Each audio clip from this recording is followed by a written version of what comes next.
talk show is brought to you by Health Plans, your Medicare plans, insurance solutions, and resource agency. We have a variety of plans and products that fit your needs, benefit requirements, and budget, with many low or no-cost premium plans, zero co-pays, and much more. Our licensed benefits advisor's priority is your health and well-being.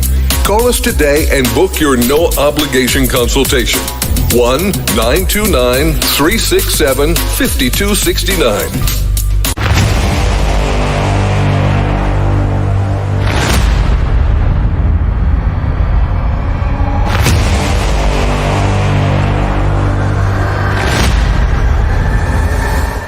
Folks, welcome back to the iHealth channel, the Sales World channel, with your host, Hurricane Age, and on iHealth Radio as well.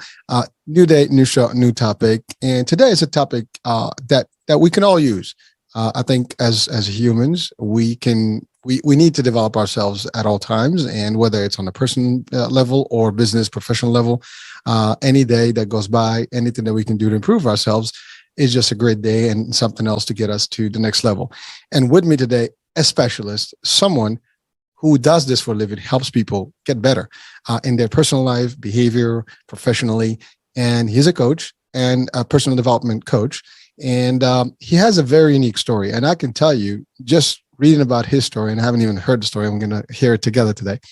I don't know if many people would have actually have lived to state his kind of concept. It is a very unique story. And, I live, this to him to tell us about the details. He's also an author. He has a book that's out. So we're going to talk about all that. So there's a lot of good stuff today. So you're with us for a sweet ride. And with me today, I have Ryan Lindner. And, without any further ado, Ryan, welcome to the show. Yeah, I'm so excited to be here. Thank you for having me. My pleasure.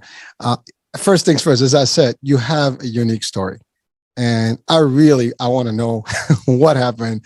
It's short of a miracle, I would say, but you tell the audiences what happened.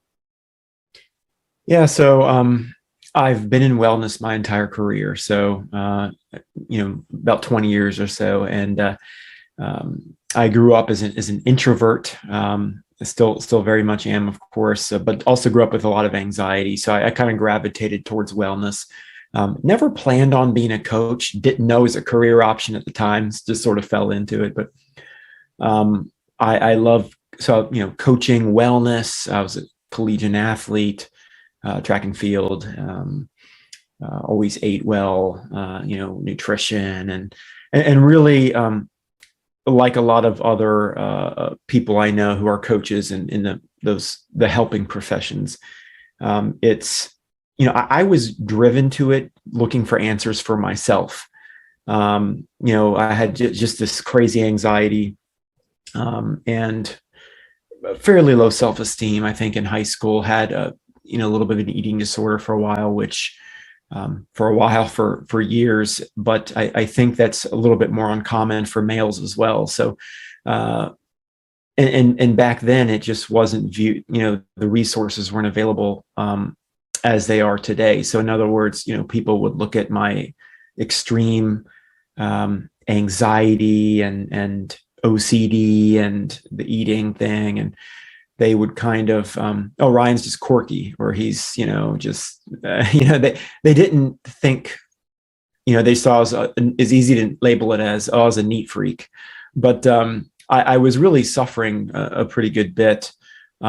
Big people pleaser, wanted to just, that's how I got my value and my self-worth. That's where it came from. So began to kind of seek out personal development and ways to kind of overcome all these things I thought, were wrong with me. I mean, I couldn't speak in public. Like, a lot of people have a fear of speaking in public, but it would be soul crushing for me. I mean, I'd be sweating through my shirt. It'd be like drenched, like I took a shower. So I got into wellness, and I found out one thing I was good at, besides just being really interested in it for myself, was I enjoyed talking about it, helping other people, asking them questions. And I could always relate to a lot of those people who were going through those same struggles. I'd done a lot of work with introverts, with people with anxiety, and I could always relate to that. In fact, when I think about all the clients over the years, I've done thousands and thousands of sessions. I was usually the most introverted one, or the one but I could always relate. So health was always a priority for me. I wanted to nutrition and always, good amount of sleep for a long time. I even logged my sleep. And, I didn't know that was a profession. So it was kind of years of struggle leading up to it. But I would say I got what I would call the closest thing to a dream job I can think of. I got a contract, and it was for coaching. And I was there for about, I was at the company for maybe a month. And I dropped dead. Totally random, one day, just walking along, and boom. So, needless to say, being in wellness for my whole life, it was random, no family history, anything like that. Totally random. I looked to the lady next to me, and I just said, I knew about 5 or 6 seconds before I went down from, cardiac arrest. I knew I was going to go down. So I knew it was going to happen. I could feel my vision sort of closing in like a tunnel, just sort of taking over. And all I could muster was, I'm going to go down now. And of course you wake up and it's like a movie. I woke up in ER, just like the show ER. People are yelling, they're running around, they're doing stuff. The doctor's yelling at the nurse. He's yelling, "What did you do to this man?" And of course later they were questioning me about, did I take steroids or anything? And no. I mean, the only thing I ever took was maybe some whey protein and fish oil, or just well, health and wellness was always, again, so important to me, and I would have never guessed it. So I was 30 at the time, and because it was my dream job, and I had just arrived, no paid time off, my insurance hadn't kicked in. Because usually wait 90 days, right? Yeah.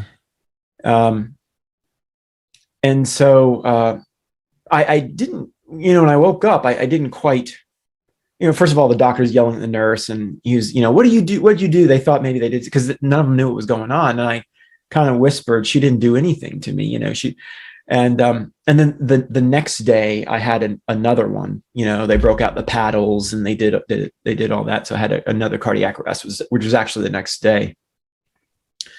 Although I was already in the hospital in the ICU, so that's the good place to be. But it needless to say, it transformed my life. So, 2 cardiac arrests. That's not the best part of the story, I guess, or the most surprising part. The surprising part is later. But I thought I was dead, because they didn't know what was going on. Nothing structurally wrong with the heart. No, they still don't know. They still don't know today. I'm in my low 40s now, so it's well over a decade. They still don't know. What they've done is they treat the symptoms. So I've got a pacemaker now, and it's like my safety net. Mm-hmm. But I had an identity that was this: I am a coach, I am a fitness person, I am a nutritionist. And suddenly I found myself, there's some things I can never do again. Mm. And I've got wires I've got wires screwed in my heart, and I've got a Bluetooth device that downloads the information and sends it to the doctor every day. But I've seen world-renowned specialists all over the place, all over. And it's a big mystery. So the closest, after years of research, the closest I can come to is, I've got electrical problems. like the brain communicating, that's the closest I have been able to get. But here's the interesting part is I'm basically dizzy 24 hours a day. And I've been to, again, world-renowned specialists. There was a 1-year waiting list to see this person at a heart hospital. So I'm dizzy 24/7 to varying degree. And what's interesting about that is how it transformed my coaching sessions. So most coaches, counselors, psychologists, and I've had psychologists as clients. Most of us not treat, but work with clients more from an academic perspective, or from the perspective of I'm provider and you are a client. But it totally transformed them in that, one thing I specialize in is help people with their boundaries. I help them manage their energy. And I have to do that. If I don't manage my own energy, and I'll explain what I mean by that. If I don't manage my own energy, I get sick, very sick. So I've got to get a certain number of sleep. I have to be careful and pace myself when I do car rides, long trips. I get real sick and fatigued easy. My work day, I have to prioritize self-care. And with most of my clients and most people out there, most people are sort of on that to-do list, and they're just sort of stuck on it. And so again, I specialize in helping people see their blind spots, really the habits that they can't see. And some of that is the self-care and the boundaries and how to get kind of unstuck from where they are. And it's usually stuff they can't see. I remember the first time I had a psychologist as a client, I'm thinking, wow, I thought they're supposed to have it all figured out. They're psychologists, right? So, but I realized that we're all just people.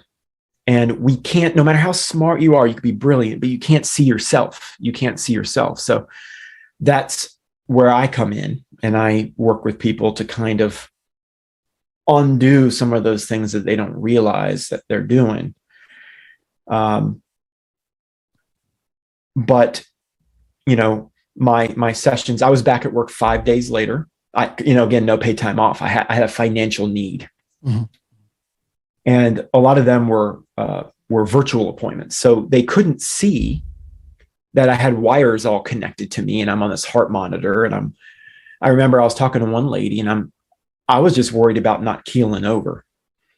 I was kind of in and out of consciousness, and I'm still trying to do the session here. And she's going on and on about some problems and things. And it just totally transformed the dynamic of sessions, because unfortunately in this world, some it doesn't have to, but oftentimes it takes a trauma to wake somebody up. It takes, now why is that? Because people are just going on and on. They're not aware of their own habits, right? Because we can't see ourselves. So people generally, when a trauma occurs, they're forced to stop. And, you get in a car accident, you maybe lose a loved one or something. And then suddenly you reflect for a little while and you say, whoa, that was close. No one's worried about mowing the grass when they're in ICU. No one's worried about that. They're just worried about, whoa, I'm in the ICU. That was close. And for me, I was saying my goodbyes, and, since no one knew it was wrong, it was just kind of like, wow, one day I'm fine. Matter of fact, the day before I worked out, felt great, did great squats, just feeling good. And boom, that was the end. And no one ever thinks this is all the time they'll ever get. They never think that, So I just talked a lot. I trust me, I do the same. I'm listening to you right now because I have to say, I mean, I didn't want to cut you off. I mean, I have so many questions or at least interjections here, but it is amazing. I wasn't joking earlier when I said, the story is very unique. And I think clinically speaking, the odds of someone surviving a heart attack, is a 50-50 shot. And, you're not, technically most doctors will tell you if you get a second one, it's over. You got two of them in 2 days. And that is literally, I mean, God bless you, man. And, I'm glad that you actually are here and doing the work you do, and a decade later, and hopefully much better than back in in that time. And again, you were at your top. I mean, that 30 is the best year you can have in life. I mean, 30s. I mean, I remember 30 like yesterday. I mean, it's 2 decades ago, but that long, and that was like where you feel your best. I mean, you're just about mature. You're just kind of like the beginning of your top career piece. And you're like really everything. The world is yours. And your dreams are higher and bigger and all this, and then boom, it shuts down, and you just hit. And I want to go back a little bit to your youth, but before I get there, I just want to just touch about what you just said now while it's still fresh. We go about this life every day. Everyone listening and walking right now, watching, whatever you are, driving and potentially listening to a podcast, you're doing something. You go and you're running to a place. You have an appointment, you have a meeting, you have something, a date, whatever it is. You're going to the gym. This is the story of humans every day. There are people that are waking up, feeling the greatest. They don't happen to make it to the end of the day. None of us have that guarantee, and we take it for granted every day. We don't realize that can happen, and it never. We always have that thing that happens to the others. It never happened to us, but it can happen to anyone, us or our family members, and it's tough. And to your point, when that happens, or something that big happens, or that's major, or that's tragic, it really turns you to a whole different person. I mean, it's an experience. Like, it's almost like you are reborn, right? It's like, whoa, like to your point, who cares about the loan? Who cares about bills? When you're at that point, you don't care about anything else. It doesn't matter. All you worry about is that you want to be back, you want to be healthy. And something about health earlier. You mentioned health. Health is everything for us. I mean, I don't care if you have billions. Again, billions are good. I'm not saying nothing against money, but if you shut down, there's nothing. Maybe they pump you more. Maybe, I don't know, they put you to the best, ICU unit. But at the end of the day, if you're not back, you're not back. You can't enjoy that money. Your health is never going to be the same. I mean, you said it yourself. You are wired to stuff. You have to be monitoring every day. That is a difficult life. You're looking good. I mean, I got to give you kudos, man. I mean, you've adjusted, you adapted to it, and looking at you right now, talking to you, I wouldn't even guess that, right? But this, and you've lived with it. You've adjusted to it, and many people. I mean, they have had people who had traumatic, experiences, accidents, and things. People have lost their limbs. People have lost, many. I mean, there's so many cases out there, right? And I've had a friend actually, just sat down, fell asleep, and never came back. So young guy. So just to give you, like, no one has these guarantees, but yet we go crazy. And the work you do is important. And I think once we get from this point to the discussion about the business, the personal development, and you mentioned something, the habits, the blind, the all these little angles that we don't see. And you're right, we are not always aware. Not all of us, but most of us are not aware. We're not reflecting. You said it, keyword, reflect. You ponder a little bit, like, what the hell's going on? You have to take a pause and stop and just kind of reevaluate your life. And we need to do that more often. I mean, I'm all about positivity personally. And every day I refresh. In the morning, I'm going like everybody, like, I'm human. I have work, I have businesses, I have this, I have that. Family, there's bills, there's this, that. I mean, your taxes, you name it, it's all available, it's all happening. And you have to deal with these nonsense every day. And it's just how you cope with it sometimes can make a difference. In your case, I mean, the medical condition that you weren't even aware of. That's the hardest part. I mean, even doctors to date, you said it, they're not even clear about what happened. I mean, they got closer to the idea. Maybe there's a communication or like an electrical, transmission system from brain to I guess the heart or to other parts of the body. But even that is potentially just as close to the reality of things, but no one is at least clear on that end based on your comment or based on your information that you give us today. But the fact of the matter is, you are a great example for anyone watching and listening that don't take life, for granted. Live your life. Make sure you make the right improvements in your life. Make sure you actually get the things that are irrelevant out of your life. Live in a way that you're going to enjoy, that you're going to stay healthy as much. And here's the fact that you clearly had a very well lifestyle. I mean, you lived a good wellness, format, and you had good nutrition. You did your workout and stuff. You were not really a crazy dude and doing things that destroy your body. But yet, who knew, right? And again, the odds, like you said, you were there, you collapsed, and you realize, oh, heart attack. Then you're in the ICU, and luckily you were there. I mean, to your point, thank God for that. You were there. It's a lot easier if you're in there compared to if you were somewhere else. Maybe they can't get to you. Maybe whatever happens, it's difficult, right? So those are like, extreme events. This is like, if we evaluate your case in this world, you probably are one, the top 1% of all tough cases that ever, happen or I've heard of personally. I mean, even in the movies, you can potentially fathom this. It's not something that you hear about. I mean, sometimes they say that, had someone that they had to revive a couple of times, but no one that I've heard of in the history that had actually day after day, 2 separate heart attacks that were completely legit and you were out where the heart stops. That is tough. But that's an example, but that there's worse. I mean, obviously some people go and they just never come back, right? They just go. It is amazing that we live life constantly in a struggle, constantly looking to just achieve and do things. And that's great. There's nothing wrong with that. But we imbalance things. We don't have a good lifestyle balance. And that's your work. You took it up on yourself. You had that before, but it kind of stopped. And I know it's difficult because, to your point, that's another part. Maybe we can have a whole show about that. Just the day where you started the career and you get excited, no insurance, and boom, you're in the ER. And I'm sure that's a whole different, stress that you had to deal with just to try to figure out the bills and all that. I mean, ICUs are expensive. Hospital stay is expensive. Not even sure. And cardio problems are more expensive. So surgeons cost a lot. So everything that you went through is very expensive. I mean, we're talking hundreds of thousands of dollars in terms of cost. I'm an insurer. Trust me, I know. I can tell you those are difficult, procedures. The other part is I wanted to go quickly back to the youth. You said it. You said you were very introvert. You did not really kind of social like most, maybe like other people would. And by the way, there's nothing wrong with that. People are different. And I think that's the beauty of humans, that we are different and we can work with our differences.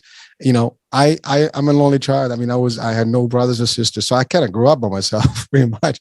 I can literally isolate and socialize at the same time. It's irrelevant to me. I can be by myself for hours, for days.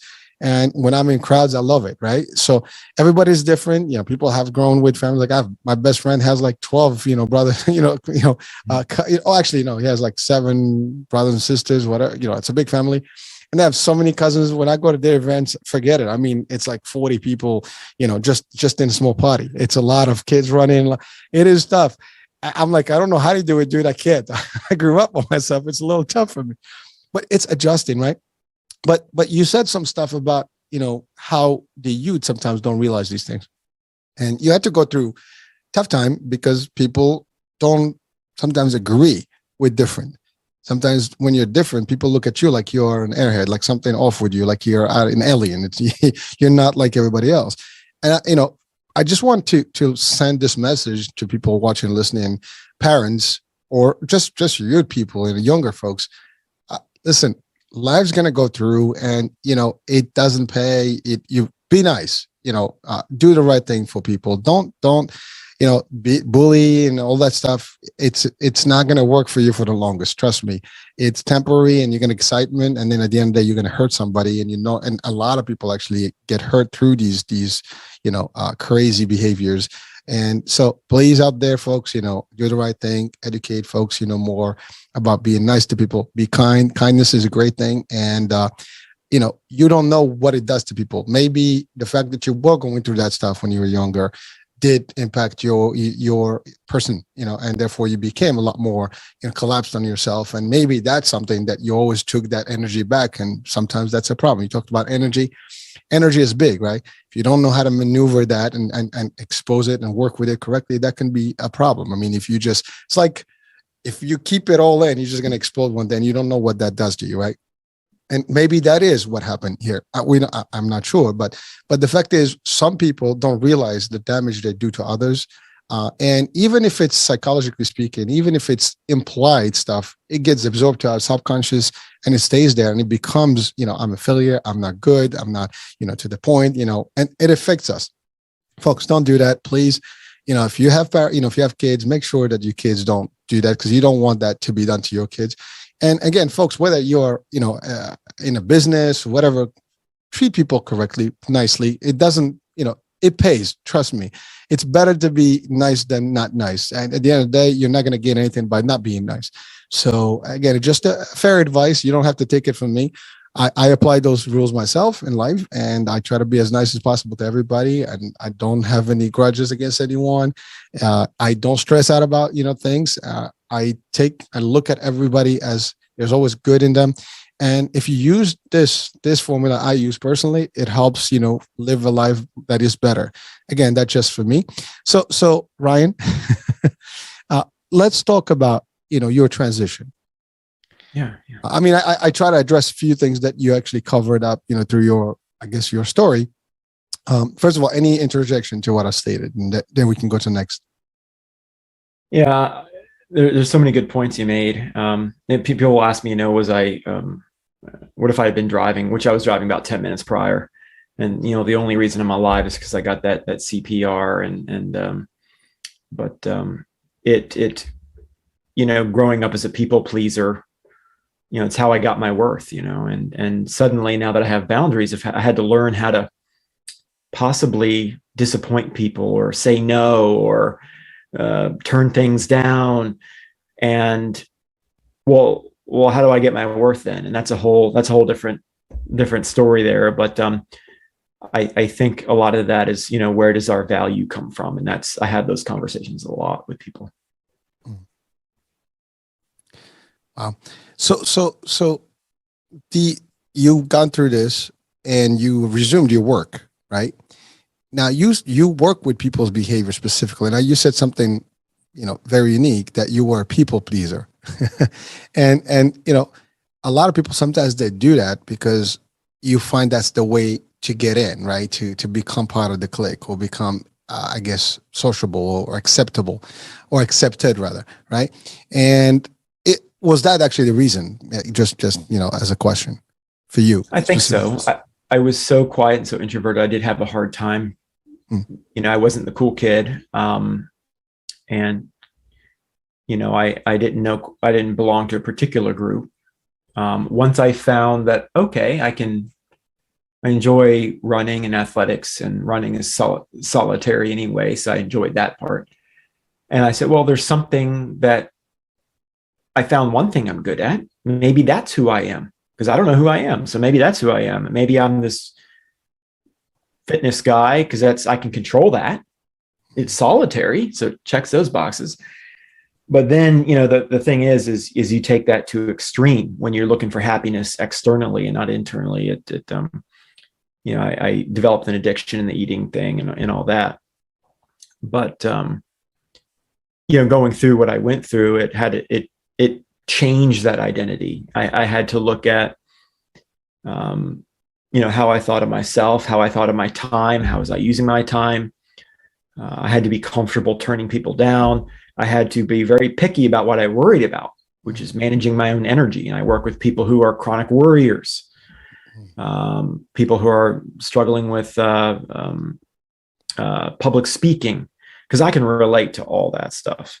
But every single day, and a lot of people, when I work with them, they don't realize I heard, with the previous 50 people, people generally say stuff, oh, I'm so busy, I'm so stressed, I get up, I got the, and I'm not, I'm super busy, but if you look at your current situation, you got here most often because of a series of choices, and and a lot of times it's going to take a series of choices to provide a different reality for you, and a lot of those are out of your comfort zone, and a lot of them you can't see. So again, that comes back to, we can't see ourselves. So, a lot of people just respond, oh, I'm so busy, I'm stressed. I can't reduce, say no or turn things down because of this. But we have to really step back and really look to make progress there. Well, thank you for that. As a matter of fact, I do an exercise personally, and sometimes I every now and then I'll sit back and start asking questions myself.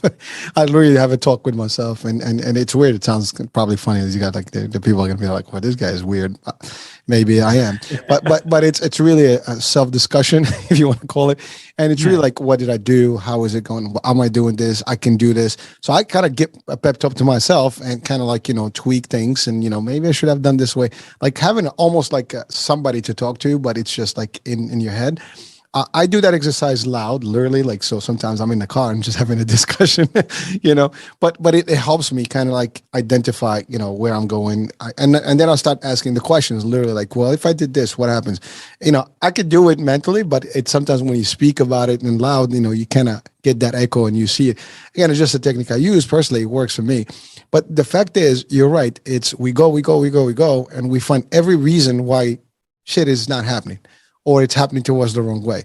And all we need to do is kind of stop and just say, what's in it for me? I mean, that's the other part. I'm in sales, and that's a big one. What's in it for me? Well, you're number one. Everyone is number one to themselves.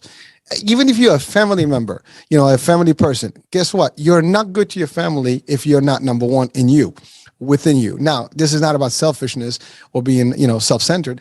This is about, if you take care of you, you can take care of everybody else. I mean, in panic mode, and if you fly in and they tell you, like, put the mask on the kids, the others, put the mask on you, and you at first, so it varies. In some places you want to make sure that everybody is taken care of, but if you're not available, you're not going to help anyone, right?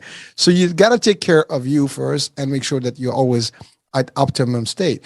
And that is the most important. That doesn't mean that you care less about your family, your friends and stuff, but no matter where you are, sometimes we are very good and super good, and we would, sometimes go beyond the call of duty with our friends and family members. And there's nothing, that's a good behavior. But to what extent? Sometimes people put you to a point where it's like, why am I doing this? If they really care about you, they will not put you through that extreme, whatever situation. Sometimes people will get you in a situation just because they ask, and because you're worried they're not going to accept you, they're going to be not your friends. If they truly care about you, they're not going to put you in that position, right? And they'll help you actually be better. And sometimes you have to say no. That's another. You said it clear. You evaluate yourself now. You can say no. I don't have to. I'm not doing this. Whatever it is, the circumstances are different. I just can't.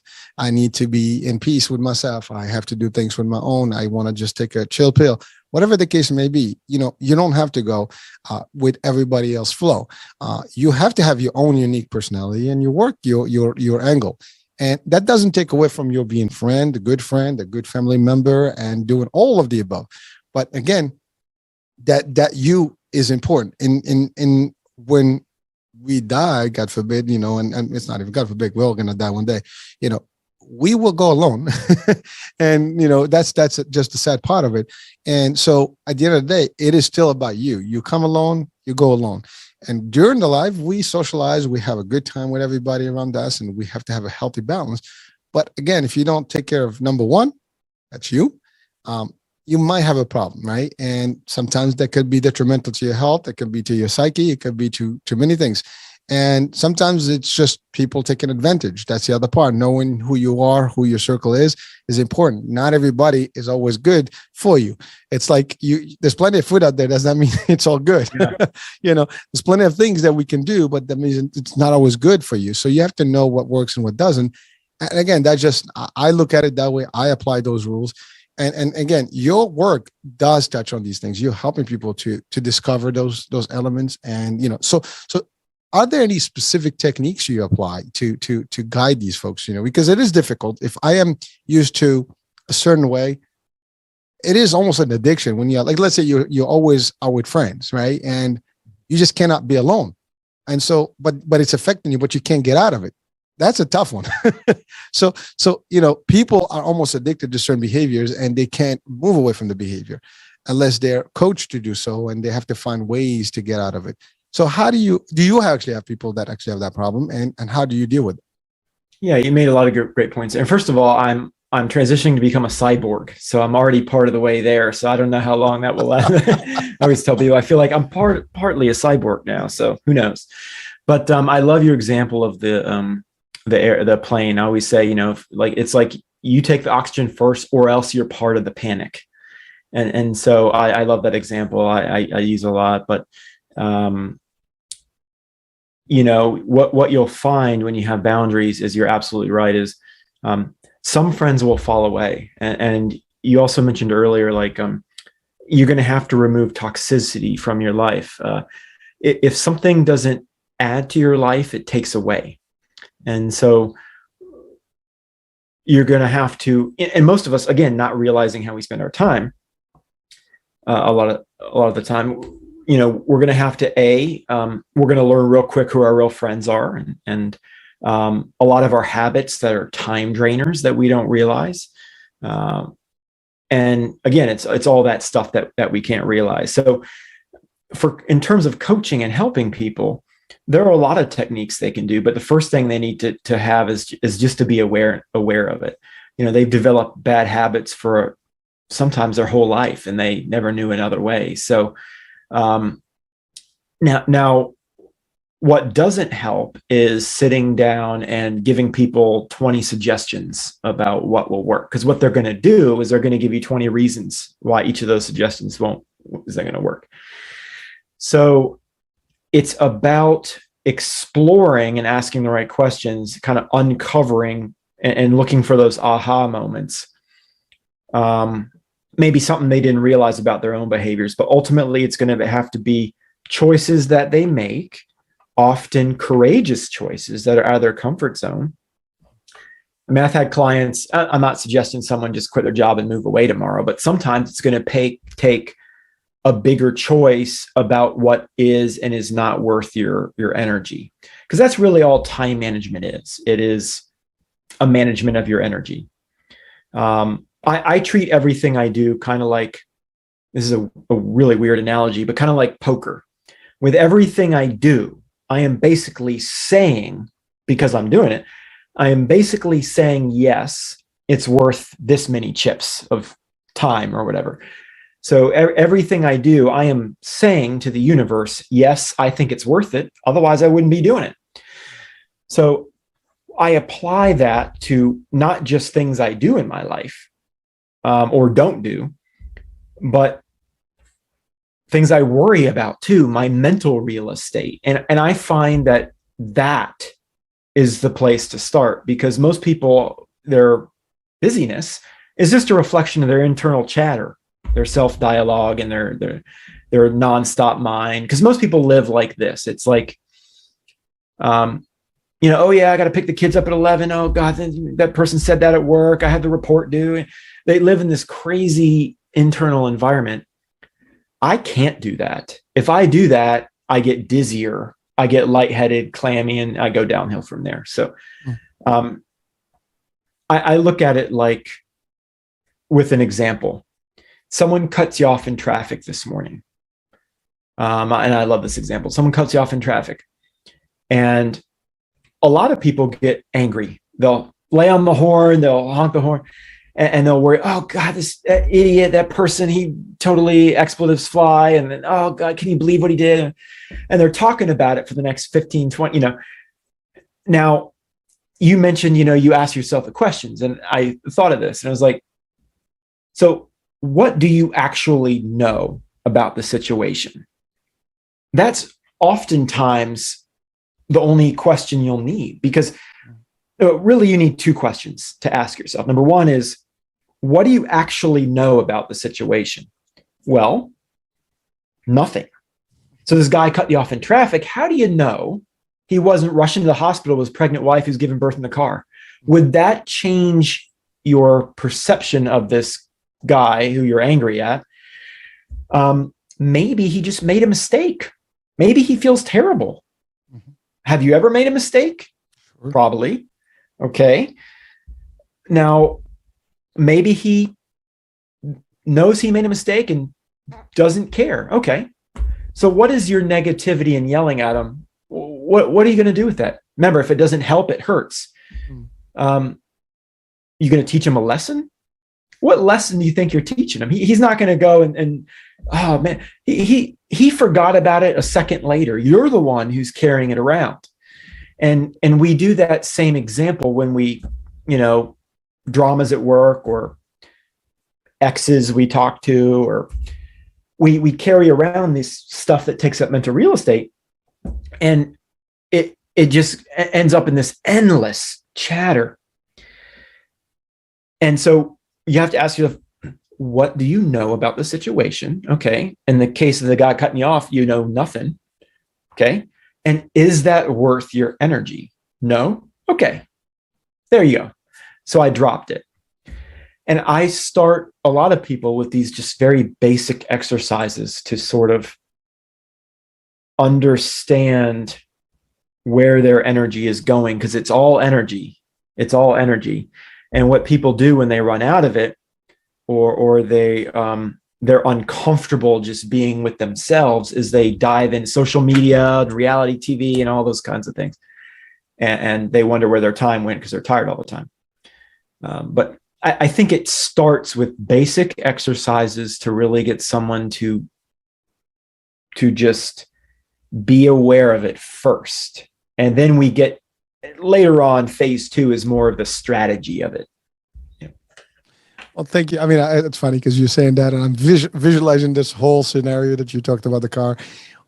I think everybody's been through that case, and very other cases that are similar in terms of concept. Where what can you do about it? Doesn't matter. I mean, to your point, the guy left.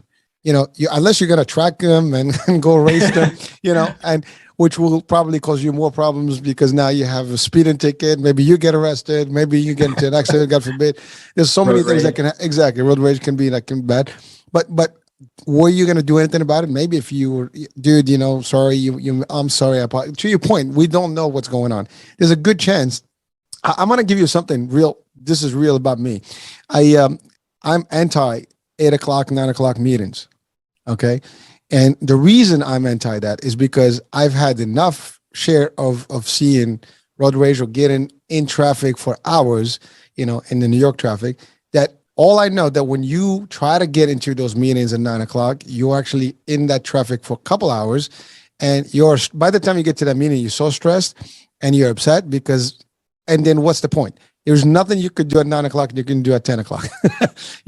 And most people, maybe some people can disagree with me, but I can challenge that disagreement because we don't work the 8 hours every minute of it. And it doesn't matter who you are, where you are. Sorry to say it, but that's a fact. People chill a lot of times, in the office and all this stuff. And so you go to the meeting and, we don't need a 2-hour PowerPoint. We can go bullet, boom, boom, boom. This is it. It's going to get or not get. That's how it is. So people get stressed. So I made a rule a long time ago. My first meeting will be after 10. My last meeting will not be later than 4. And that's if I schedule anything, that will be it. And then the frequency. So some of the things that I've applied, it's because of these things. To your point, you're stressing yourself. You're stressing people. You're putting people in danger because someone is trying to make that appointment. They're probably going to cut corners. They're going to get a ticket. How many times I've heard with people, oh, I got a ticket. I was trying to get here fast and I got a ticket. But I caused that problem because I dictated a certain behavior, and then that trickled, the effect. Now, ultimately, someone can say, well, they should have left at 5 o'clock in the morning. I would agree to that. But then again, they're from 5 going to extend to 8 o'clock at night. They're going to be drained. The next day, they're not going to be able to maintain. They can do it for a few days, but then after that, they're not. So how good is that going to be to you?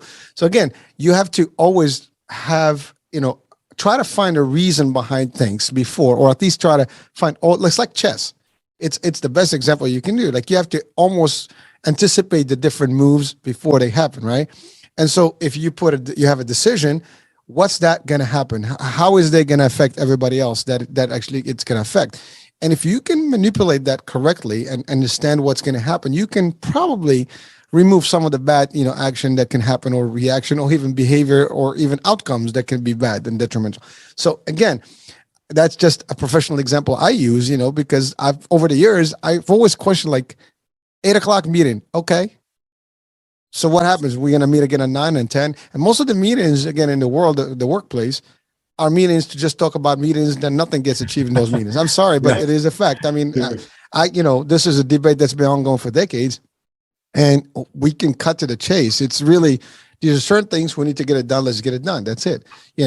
But again, there's different schools of thought in business, right? And I'm not going to challenge all of them today, but the fact is, it's all about how do you, and that's the other thing. Like you said, you had the incident, you were 30, right? You're in the 40s. I hit the 50s, and you reflect back, it's like yesterday when I was just starting my career.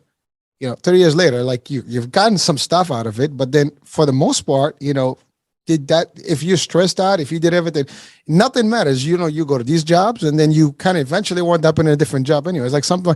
Well, did you, like, even people when you work with them, it's like, how many companies did you work for before? Oh, a few. Oh, so that means you didn't stay in all of those. There's a reason you left. Somehow you left. So whether you did good or bad, you left, right? So if you start, analyzing these things and really using your mind about, like, reflecting, again, talking about the reflecting, concept, reflection of behavior, you will be a different person. You will behave differently because you start anticipating these things and kind of like, question like why. When you start asking the whys and the right questions, you're probably going to get the right answers. And therefore, you're not going to, like, if I did this, if I would have, like, again, driving, it's a great example. I've seen people, they rush to get into that light only to get hit, in the front, So what's the point? You're rushed for about literally 10 seconds or less, and now you're stuck for 2 hours. That's if you're not getting hurt, right? Plus your insurance has just gone up and everything. What was that 10 seconds? Anyone that is waiting for you out there, it's probably not going to make a difference in 10 seconds. And whatever is going to happen at that point is going to happen to that person. You show up late. Okay, no big deal. You can make it up. If it's about performance, you're just going to do your performance. It's like you said, we're all human. There's no one out here that can listen or watch this that can possibly say, I am innocent of any of the above. I've never was late, or I've never showed up. I don't care who you are, even if you work, there will be times where it was out of your way and something happens and you couldn't do it. You're driving on the highway, there's a major accident, the highway shuts down. 3 hours later, you can't even get out of the highway. What are you going to do? These are things that happen to all of us, right? Travel, you go to a place, you can't get a plane, you're stuck in the airport. What are you going to do? We can go crazy and stress out and blow up a fuse, or we can just take, this happened to me. I was actually transiting through a trip overseas, and we were so delayed, and so the airline says, "Would you mind staying behind? What's in it for me? Oh, we'll give you three days at a 5-star hotel, food included, a tour, and a first class ticket to your destination." Like, shit, yeah, man, I'm in. I'm cool, baby. Yeah. So I mean, people didn't take it. Listen, I called my work. I said, I'm stuck and I'm not going to do anything about it. This is a good opportunity. I'm not going crazy, because they needed me to go jump in from one plane. It's going to be 48 hours before I actually go to sleep, somewhere in my bed. That's not cool.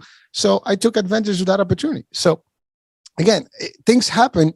Look at them, evaluate them, take the best of the situation, and don't rush into things. Don't make those bad, hasty decisions. To your point, rage, it doesn't hurt. I mean, someone goes in, okay, have a good day.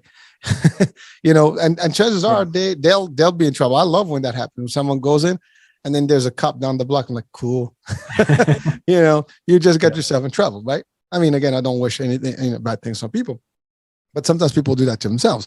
But you're right. Like, you don't know what's going on in that mind, that person. That person is probably running because they're afraid to lose their job, because their boss, that has no mercy, doesn't care. And, I want you at 9 o'clock just because I got the authority to tell you to come here at 9 o'clock or else. And so because of that, now you're going crazy. And so that attitude can drive, people to do, very nasty stuff. You go in, you get excited for little things. Why? You put yourself in position. Sometimes that's the other thing. Like, for example, you go out, right? And you go to these places, and these places potentially can be a source of, nonsense. Why do you go there? You go to a bar and there could be a bar brawl anyway, right? So depends where you go. There's a good chance. So you take a chance, you're putting yourself in that position. You could avoid going there. Now, again, you can be anywhere and trouble can find you. But if you minimize those conditions or those elements of surprise, or where your energy is going to be wasted, that's just going to help you better.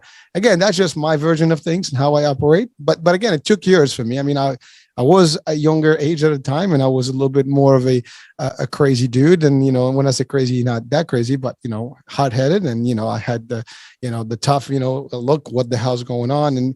But it didn't serve well. It doesn't serve well. I learned a long time ago that it didn't help. One of the things that helped me, I mean, I've been in martial arts, and you always kind of cool down, at every situation. You cannot panic. You cannot get crazy. You cannot get enraged, because it doesn't help you. You lose all your thinking process and all your true stuff. And that's when you make mistakes. You don't want to make mistakes, because if you're making a decision where you're angry, your outcomes are probably going to be bad. Take a deep breath, relax, evaluate the situation. Sometimes the best fight is the one that never happened. You move away. It's okay. You can take that ego with you home and just take a cold shower. It's all right. There's no win in a fight. Now, somebody's like, "Oh, you're a wuss." I'm not going to back down. Well, you don't have to back down, but you don't know who that person can be too, right?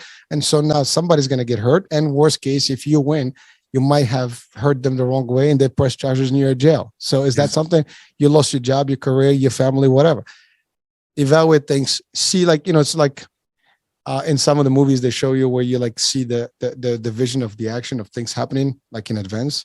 They almost have a premonition of things before they happen. Like in The Last Samurai with Tom Cruise, I think. Yeah, there was a scene where he saw the whole fight before the fight happened. Right, that actually happens in real life. Believe it or not, at least in the martial arts, you're in a situation, you kind of visualize the whole thing, the angles, who's what, how. It happens with practice. It actually becomes reality. And in every single situation, if I did this, I could have done this. If you can visualize what could possibly, all the different outcomes, it can happen in very split few seconds. And you can see all the different, if I did this, I could have done this. I tell that to my kids. They look at me like I have 3 heads now. Seriously. Like, I was like, well, see that guy? If we did this, we could have, at the next level, we could have a situation happening. People look at you like, well, but just try it. Believe me, if you try these things, you will see what I'm talking about. It's not even like something that's far-fetched. You just have to think about it. And now they start, coming, and making sense. So anyways, I rumbled a lot. So one thing now with the book. Well, first of all, any interjections based on my little brief there? Yeah, just, again, yeah, in a lot of those situations, if it doesn't help, it hurts. And I think of the airport example, and I had to chuckle because, when things happen like that, it's like, what does it serve the situation to get upset about it? Or I'm not suggesting that you just accept everything and you do nothing ever, but you can be fully present in the situation and not allow your mind to run on this long tangent. You're deciding with what you do and how you handle it, what's worth it, and in most cases it's just not. And you don't need a trauma to change or undo the habits, but you do need a catalyst. Most people need some sort of a catalyst. It could be, maybe this podcast is a catalyst. Maybe, just you come into that realization, hey, I have some habits here, and I need to reevaluate, how I'm living. So, Well, thank you for that. So let's talk about the book. You said you released it in April. yep, it's called The Half Known Life: What Matters Most When We're Running Out of Time. Now, it's not a classic self-help. Some people think, oh, it's the half known life. So, it's the cardiac arrest and life is short and you only live once and all that. Or they think it's a productivity book, and it's neither. It's more of, we can't see ourselves. The phrase half known life actually comes from a quote from Moby Dick. And it's the inability for us to see ourselves. And it's an exploration of, going through how you're spending time and what is actually worth it. Now, if you ask someone what's worth it, what's a priority, that everyone has an answer. Oh, my family, I love them. But no one's reflecting it.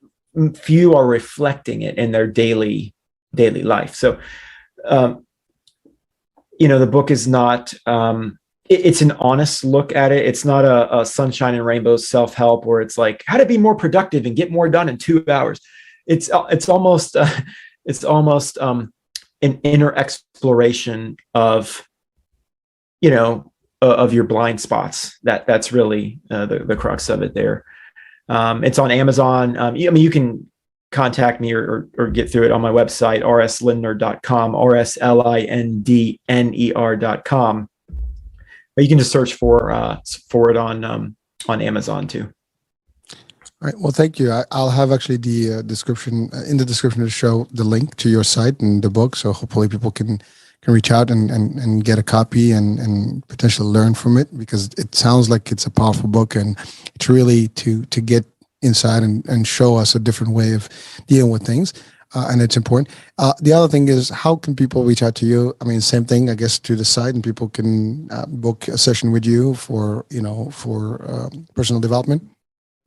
Yeah, I'm happy to help. I don't take many one-on-ones. I work mostly with organizations now, but I'm happy to help where I can. They can contact me through the website, through LinkedIn. The book site is halfknownlifebook.com. So really any of those ways, and they all link up to my social media as well. So happy to help where I can, and hopefully the book will be helpful as well.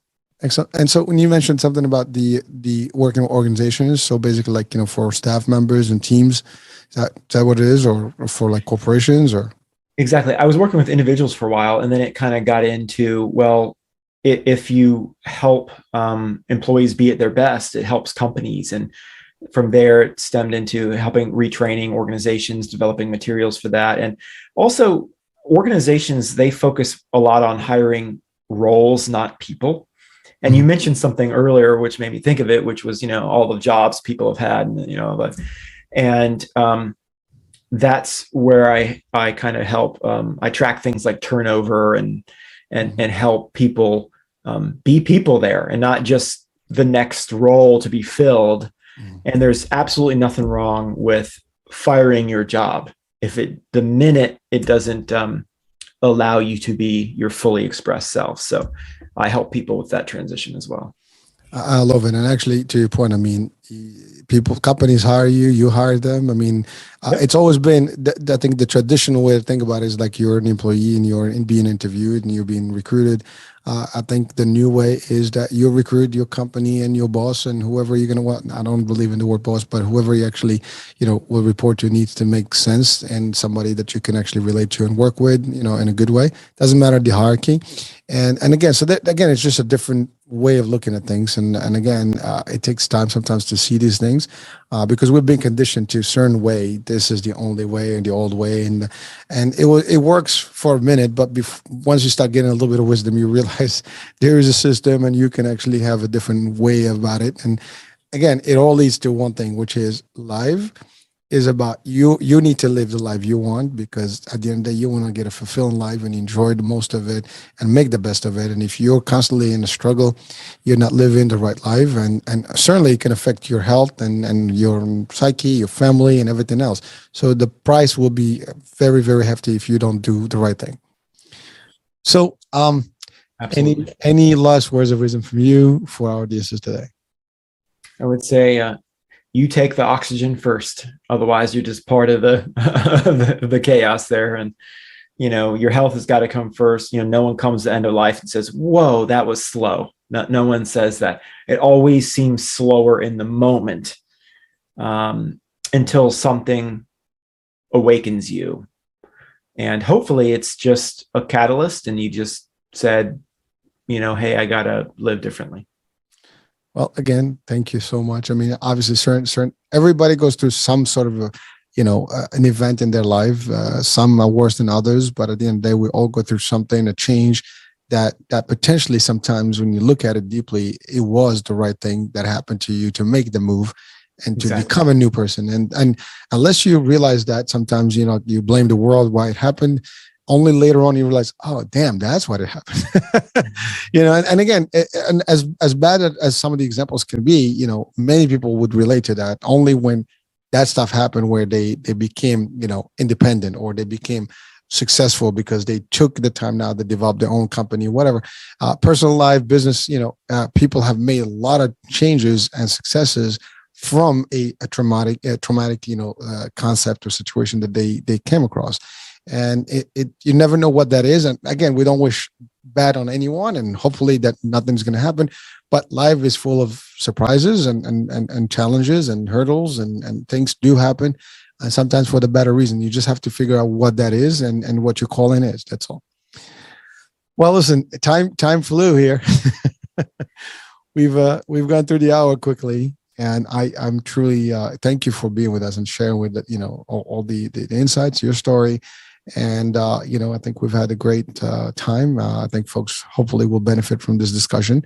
Thank you so much. It was amazing. Thank you for having me. My pleasure. And folks, thank you for being with us, for watching and listening in. And we'll be talking soon. New day, new show, new guest. Bye for now. Ciao, ciao.